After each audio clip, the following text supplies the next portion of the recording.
ಕರ್ತನಲ್ಲಿ ಪ್ರೀತಿಯ ದೇವಜನರೇ, ನಿಮ್ಮೆಲ್ಲರಿಗೂ ಯೇಸು ಕ್ರಿಸ್ತನ ನಾಮದಲ್ಲಿ ವಂದನೆಯನ್ನು ಸಲ್ಲಿಸುತ್ತೇನೆ.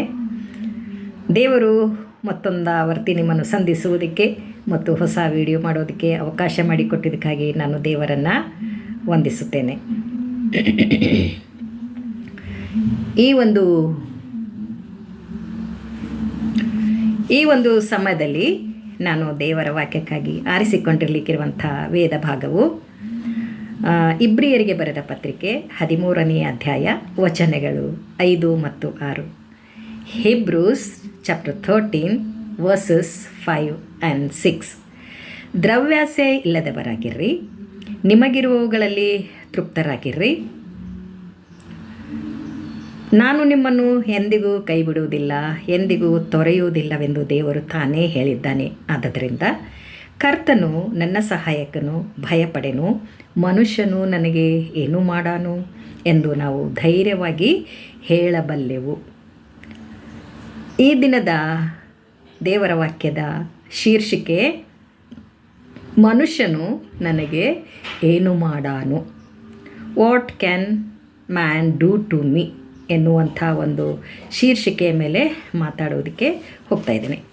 ಈ ಒಂದು ಅಧ್ಯಾಯದ 5ನೇ ವಚನದಲ್ಲಿ ಮೊದಲನೇ ಭಾಗದಲ್ಲಿ ನಾವು ನೋಡುವವರಾಗಿದ್ದೇವೆ, ದ್ರವ್ಯಾಸೆ ಇಲ್ಲದವರಾಗಿರ್ರಿ ಎಂದು. ದ್ರವ್ಯಾಸೆ ಮನುಷ್ಯನನ್ನು ದೇವರಿಂದ ದೂರ ಮಾಡುವಂಥದ್ದಾಗಿದೆ. ಹಣದಿಂದ, ದ್ರವ್ಯಾಸೆ ಅಂತಂದರೆ ಹಣ ಆಗಿರಬಹುದು, ಆಸ್ತಿ ಅಂತಸ್ತು, ಒಡವೆ ವಸ್ತ್ರಗಳು, ಕಾರು ಬಂಗ್ಲೆ, ಇವೆಲ್ಲವುಗಳು ದ್ರವ್ಯಾಸೆಯಿಂದ ಬಂದಿರುವಂಥವುಗಳಾಗಿವೆ. ಇದರಿಂದ ದೂರವಾಗಿರಬೇಕು ಎನ್ನುವಂಥದ್ದು ಬೈಬಲ್ ಹೇಳುತ್ತದೆ. ಹಣವೆಂದರೆ ಹೆಣ ಬಾಯಿ ತೆರೀತದೆ ಎನ್ನುವಂಥ ಮಾತು ನಾವು ಲೋಕದಲ್ಲಿ ಕೇಳಿಸಿಕೊಳ್ಳುವವರಾಗಿದ್ದೇವೆ. ಮತ್ತು ಇನ್ನೊಂದು, ತಾಮ್ರದ ದುಡ್ಡು ತಾಯಿ ಮಗಳನ್ನು ಅಗಲಿಸುತ್ತದೆ ಎನ್ನುವಂಥದ್ದು. ಇದು ಎಷ್ಟು ನಿಜವಾದ ಮಾತು, 100ಕ್ಕೆ 100 ಸತ್ಯವಾದ ಮಾತು. ಹಣ ಅಂತಂದರೆ ಎಲ್ಲ ಜನರು ಅದರ ಹಿಂದೆ ಓಡುವವರಾಗಿದ್ದಾರೆ. ಹಣ ಎಂದರೆ ಎಲ್ಲ ಪಾಪಗಳು, ತಪ್ಪುಗಳು ಮಾಡೋದಕ್ಕೆ ಸಿದ್ಧವಾಗಿರ್ತಾರೆ. ನಾನು 1-2-3 ಲಕ್ಷ ಕೊಡ್ತೀನಿ ಇಂಥವ್ರಿಗೆ ಕೊಲೆ ಮಾಡು ಅಂತಂದರೆ ಎಷ್ಟೋ ಜನರು ಅದಕ್ಕೆ ಸಿದ್ಧವಾಗಿರ್ತಾರೆ. ಕೊಲೆ ಮಾಡ್ತಾರೆ, ಸುಳ್ಳು ಹೇಳ್ತಾರೆ, ಕಳ್ತನ ಮಾಡ್ತಾರೆ, ಜಾರತ್ವ ಮಾಡ್ತಾರೆ, ಕುಡುಕತನ ಅದರಿಂದ ಬರ್ತದೆ. ಎಲ್ಲ ಪಾಪಗಳು ಹಣದ ಮೂಲಕವಾಗಿ ಬರುವಂಥದ್ದಾಗಿದೆ. ಆದರೆ ಈ ದ್ರವ್ಯಾಸೆ ಇಲ್ಲದವರಾಗಿರ್ರಿ ಎಂದು ಬೈಬಲ್ ಹೇಳುವಾಗ ನಾವು ಅದರಿಂದ ಹೇಗೆ ಸ್ವಲ್ಪ ಅದನ್ನು ಅವಾಯ್ಡ್ ಮಾಡಬೇಕು ಅಥವಾ ನಾವು ಹೇಗಿರಬೇಕು ಎನ್ನುವಂಥದ್ದು ದೇವರ ವಾಕ್ಯದ ಬೆಳಕಿನಲ್ಲಿ ನಾವು ನೋಡುವವರಾಗಿರೋಣ. ತಿಮೋಥೆಯನಿಗೆ ಬರೆದ ಪತ್ರಿಕೆ 6ನೇ ಅಧ್ಯಾಯ ವಚನ 10ರಲ್ಲಿ ಈ ರೀತಿಯಾಗಿ ಹೇಳ್ತದೆ, ಹಣದಾಸೆಯು ಸಕಲ ವಿಧವಾದ ಕೆಟ್ಟತನಕ್ಕೆ ಮೂಲವಾಗಿದೆ. ಸ್ವಲ್ಪ ಹೊತ್ತು ನಾವು ಯೋಚಿಸಿ ನೋಡೋಣ. ಹಣದ ಆಸೆ ಇರಬೇಕು, ಆದರೆ ಅತಿ ಆಸೆ ಇರಬಾರ್ದು. ಅತಿ ಆಸೆ ನಮ್ಮನ್ನು ಗುಂಡಿಗೆ ತಳ್ಳುವಂಥದ್ದಾಗಿದೆ. ಅತಿ ಆಸೆ ನಮ್ಮನ್ನು ಪಾಪಕ್ಕೆ ಸಿಲುಕಿಸುವಂಥದ್ದಾಗಿದೆ. ಅತಿ ಆಸೆ ಜನರನ್ನು ಕೊಲೆಗೈಯುವಂಥದ್ದಾಗಿದೆ. ಅತಿ ಆಸೆ ಜಾರತ್ವಕ್ಕೆ ಇಳಿಸುವಂಥದ್ದಾಗಿದೆ. ಅತಿ ಆಸೆ ಮನೆಗಳನ್ನು ದರೋಡೆ ಮಾಡುವಂಥದ್ದಾಗಿದೆ, ಬ್ಯಾಂಕ್ಗಳನ್ನು ದರೋಡೆ ಮಾಡುವಂಥದ್ದಾಗಿದೆ. ನಮಗೆಷ್ಟಾದರೂ ನಮಗೆ ತೃಪ್ತಿ ಇಲ್ಲ, ಸಾಕಾಗುವುದಿಲ್ಲ, ಇನ್ನೂ ಬೇಕು. ಯಾವ ರೀತಿಯಿಂದ ಭೂಮಿ ಮೇಲೆ ಎಷ್ಟು ಮಳೆ ಬಂದರೂ ಭೂಮಿಗೆ ನೀರಿನ ತೃಪ್ತಿ ಇರುವುದಿಲ್ಲೋ ಅದೇ ರೀತಿಯಾಗಿ ಮನುಷ್ಯನಿಗೆ ಹಣ ಎಂದ ತಕ್ಷಣ ಅವನಿಗೆ ತೃಪ್ತಿ ಇರುವುದಿಲ್ಲ. ಇದ್ದರೂ ಇನ್ನೂ ಬೇಕು ಎನ್ನುವಂಥ ಅತೀ ಆಸೆಯಿಂದ ಮನುಷ್ಯನು ಈ ಲೋಕದಲ್ಲಿ ಪಾಪದಲ್ಲಿ ಬಿದ್ದು ದೇವರಿಂದ ದೂರವಾಗುವವನಾಗಿದ್ದಾನೆ. ಆದುದರಿಂದ ಹಣದಾಸೆಯು ಸಕಲ ವಿಧವಾದ ಕೆಟ್ಟತನಕ್ಕೆ ಮೂಲವಾಗಿದೆ ಎನ್ನುವಂಥ ಒಂದು ಸತ್ಯವನ್ನು ನಾವು ತಿಳಿದುಕೊಳ್ಳುವಾಗ ಲಂಚ ಕೂಡ ಅದರಲ್ಲಿ ಬರ್ತದೆ. ನಿಜವಾಗಿಯೂ ಲಂಚ ಎಷ್ಟು ಭಯಂಕರವಾದ ಪಾಪ ಎನ್ನುವಂಥದ್ದು ನಾವು ನೋಡುವಾಗ ಲಂಚವು ಮನುಷ್ಯನನ್ನು ಬುದ್ಧಿಹೀನನನ್ನಾಗಿ ಮಾಡುವಂಥದ್ದಾಗಿದೆ, ಮನುಷ್ಯನನ್ನು ಕುರುಡನನ್ನಾಗಿ ಮಾಡುವಂಥದ್ದಾಗಿದೆ, ಮನುಷ್ಯನನ್ನು ಸುಳ್ಳುಗಾರನನ್ನಾಗಿ ಮಾಡುವಂಥದ್ದಾಗಿದೆ. ಇನ್ನೊಬ್ಬರ ಹಣವನ್ನು ದೋಚಿಕೊಂಡು ಅವರು ಎಷ್ಟು ನೋವಿನಿಂದ ಕಳಕಳಿಯಿಂದ ಹಣ ಕೊಡ್ತಾರೋ ಗೊತ್ತಿಲ್ಲ. ಆದರೆ ಆ ಲಂಚ ತೆಗೆದುಕೊಳ್ಳುವವರು ಅದರಿಂದ ಎಷ್ಟು ಭಯಂಕರವಾದ ಪಾಪಕ್ಕೆ ಗುರಿಯಾಗ್ತಾರೆ ಅಂತಂದರೆ ಅವರ ಬುದ್ಧಿಯೂ ಕೂಡ ಅಲ್ಲಿ ಕುರುಡಾಗಿ ಬಿಡುತ್ತದೆ ಎನ್ನುವಂಥದ್ದು ವಿಮೋಚನೆ ಕಾಂಡ 25ನೇ ಅಧ್ಯಾಯ 23ನೇ ಅಧ್ಯಾಯ 8ನೇ ವಚನದಲ್ಲಿ ನಾವು ನೋಡುವವರಾಗಿದ್ದೇವೆ. ಲಂಚವು ತೆಗೆದುಕೊಂಡು ನಿರಪರಾಧಿಯನ್ನು ಅನ್ಯಾಯವಾಗಿ ಮಾತಾಡುವಂಥದ್ದು. ಲಂಚವು ನಿರಪರಾಧಿಗಳ ನ್ಯಾಯವನ್ನು ಕೆಡಿಸುತ್ತದೆ ಎನ್ನುವಂಥದ್ದು ನಾವು ಧರ್ಮೋಪದೇಶ ಕಾಂಡ 16ನೇ ಅಧ್ಯಾಯ 9ನೇ ವಚನದಲ್ಲಿ ನಾವು ನೋಡುವವರಾಗಿದ್ದೇವೆ. ನಿರಪರಾಧಿಗಳ ಹತ್ತಿರ ನಿರಪರಾಧಿಗಳು ನ್ಯಾಯಕ್ಕಾಗಿ ಬಂದಾಗ ಅಪರಾಧಿಗಳ ಹತ್ತಿರ ನಾವು ದುಡ್ಡು ತೆಗೆದುಕೊಂಡು ನಿರಪರಾಧಿಗಳಿಗೆ ಅನ್ಯಾಯವಾದ ನ್ಯಾಯವನ್ನು ಒದಗಿಸಿಕೊಡುವಾಗ ಎಷ್ಟು ಭಯಂಕರವಾದ ಪರಿಸ್ಥಿತಿ. ಆ ನಿರಪರಾಧಿಗಳು ಎಷ್ಟು ನೋವನ್ನು ಅನುಭವಿಸ್ತಾರೆ, ಎಷ್ಟು ನೊಂದುಕೊಳ್ತಾರೆ, ಎಷ್ಟು ಕಣ್ಣೀರಿಡ್ತಾರೆ, ಎಷ್ಟು ಗೋಳಾಡ್ತಾರೆ. ಅವರ ಶಾಪ ಹತ್ತುವಂಥದ್ದಾಗಿದೆ. ಆದ್ದರಿಂದ ಇದು ನಿರಪರಾಧಿಗಳಿಗೆ ಏನು ಮಾಡುವಂಥದ್ದಾಗಿದೆ, ಅನ್ಯಾಯವಾದ ನ್ಯಾಯವನ್ನು ಒದಗಿಸಿಕೊಡುವಂಥದ್ದಾಗಿದೆ. ಮತ್ತು ಸಾಲ ಕೊಡುವಂಥದ್ದು, ಸಾಲ ತೆಗೆದುಕೊಳ್ಳುವಂಥದ್ದು, ಇವೆಲ್ಲವುಗಳು ಸಾಲಕ್ಕೆ ಬಡ್ಡಿ ತೆಗೆದುಕೊಳ್ಳುವಂಥದ್ದು, ಇವೆಲ್ಲವುಗಳು ಭಯಂಕರವಾದ ಕೆಲಸಗಳಾಗಿವೆ, ಪಾಪದ ಕೆಲಸಗಳಾಗಿವೆ. ನಾವು ಯಾರಿಗಾದರೂ ಹಣ ಬೇಕಾದಾಗ ಅವರಿಗೆ ನಮ್ಮಲ್ಲಿರಲಿಕ್ಕಿರುವಂಥ ಕನಿಕರದಿಂದ ಪ್ರೀತಿಯಿಂದ ಅವರಿಗೆ ಸಹಾಯ ಮಾಡುವುದಕ್ಕೋಸ್ಕರ ಅಥವಾ ಕೈಗಳನ್ನು ಕೊಟ್ಟು ಹಿಂತಿರುಗಿ ತಗೊಳ್ಬೇಕೇ ಹೊರತು ಸಾಲ ಅಂಥೇಳಿ ನಾವು ಯಾವತ್ತೂ ಕೊಡಬಾರ್ದು. ಬಡ್ಡಿ ಅಂತ ಹೇಳಿದರೆ ಕೆಲವರಂತೂ ಆ ಬಡ್ಡಿಯನ್ನು ತೆಗೆದುಕೊಳ್ಳುವಂಥ ಸಮಯದಲ್ಲಿ ಬಡವರ ರಕ್ತವನ್ನು ಹಿಂಡುವಂಥವರಾಗಿದ್ದಾರೆ. ಮೊನ್ನೆ ನಾನು ಒಬ್ಬ ಕೆಲಸದ ಹೆಣ್ಮಗಳ ಜೊತೆ ಮಾತಾಡ್ತಾ ಇದ್ದೆ. ಅಮ್ಮ, ನಾವು 1-2 ರೂಮ್ ಹಾಕಿದ್ದೀವಿ, ಅದಕ್ಕೆ ನಾನು ಪ್ರತಿ ತಿಂಗಳು 9,000 ರೂಪಾಯಿಗಳು ಬರೀ ಬಡ್ಡಿ ಕಟ್ತಾ ಇದ್ದೀನಿ ಅಂತ ಆಕೆ ಹೇಳಿದರು. ನನಗೆ ಎಷ್ಟು ನೋವಾಯಿತು.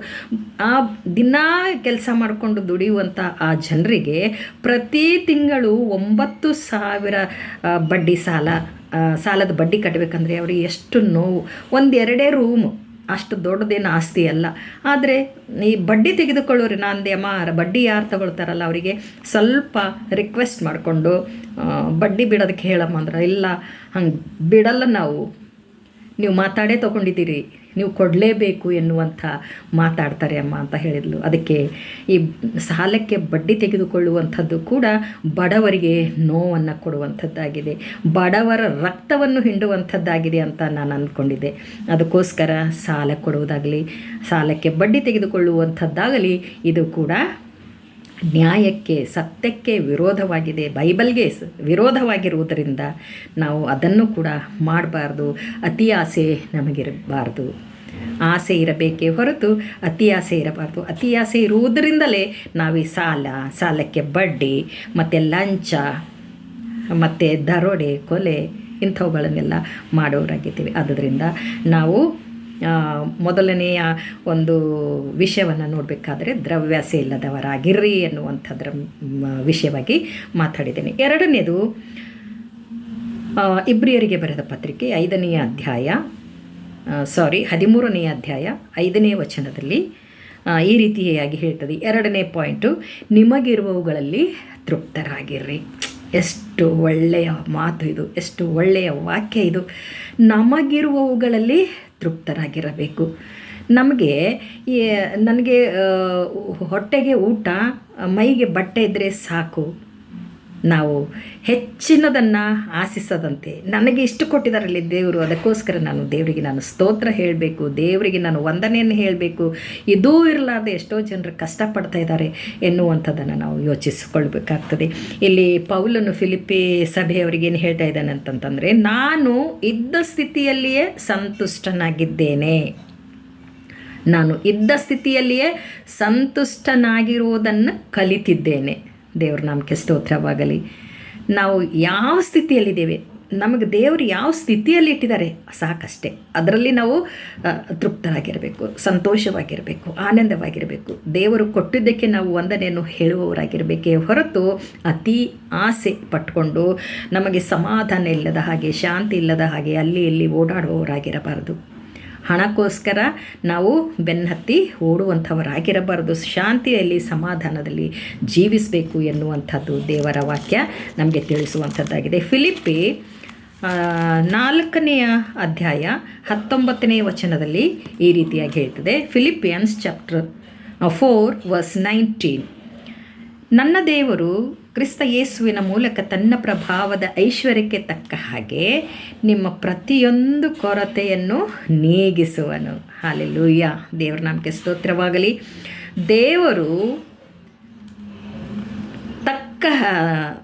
ದೇವರು ಕ್ರಿಸ್ತ ಯೇಸುವಿನ ಮೂಲಕ ಅಂತ, ಯೆಹೋವ ದೇವರು ಕ್ರಿಸ್ತ ಯೇಸುವಿನ ಮೂಲಕ ತನ್ನ ಪ್ರಭಾವದ ಐಶ್ವರ್ಯ, ದೇವರ ಪ್ರಭಾವದ ಐಶ್ವರ್ಯ, ದೇವರ ಪ್ರಭಾವದ ಐಶ್ವರ್ಯದ ಮುಂದೆ ಈ ಲೋಕದ ಐಶ್ವರ್ಯ ನಷ್ಟವಾಗಿದೆ.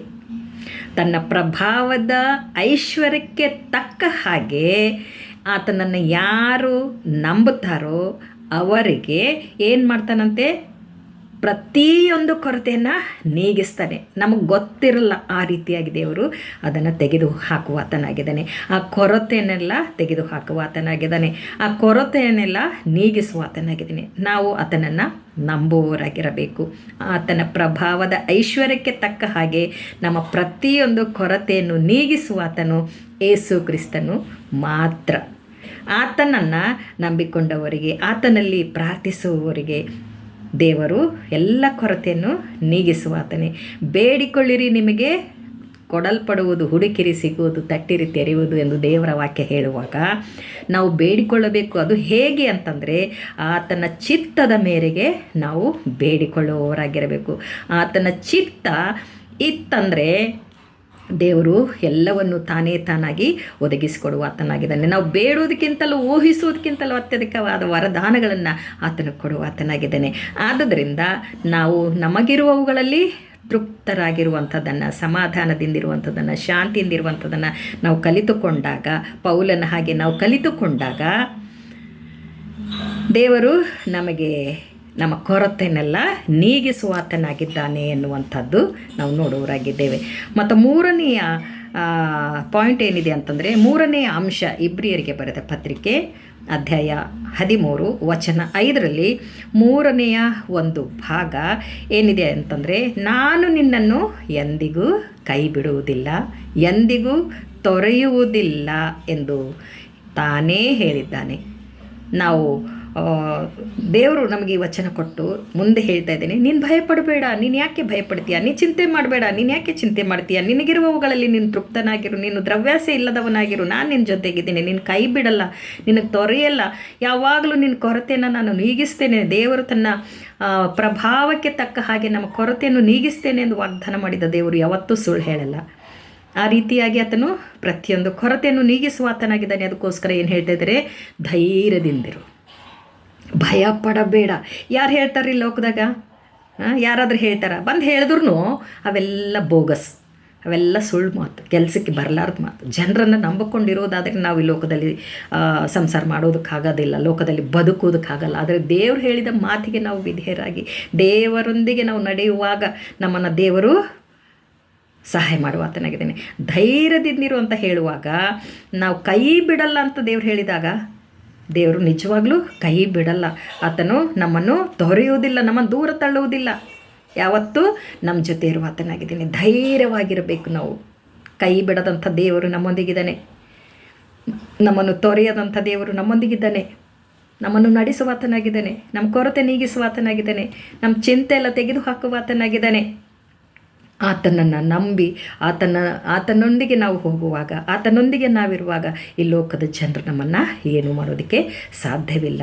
ಈ ಲೋಕದ ಜನರು ನಮ್ಮನ್ನು ಕೈ ಬಿಡಬಹುದು, ಈ ಲೋಕದ ಜನರು ನಮ್ಮ ಕೈ ಬಿಡಬಹುದು, ಮೋಸ ಮಾಡಬಹುದು, ಹಣ ಕೊಡ್ತೀನಿ ಅಂತ ಕೊಡದೇ ಇರಬಹುದು.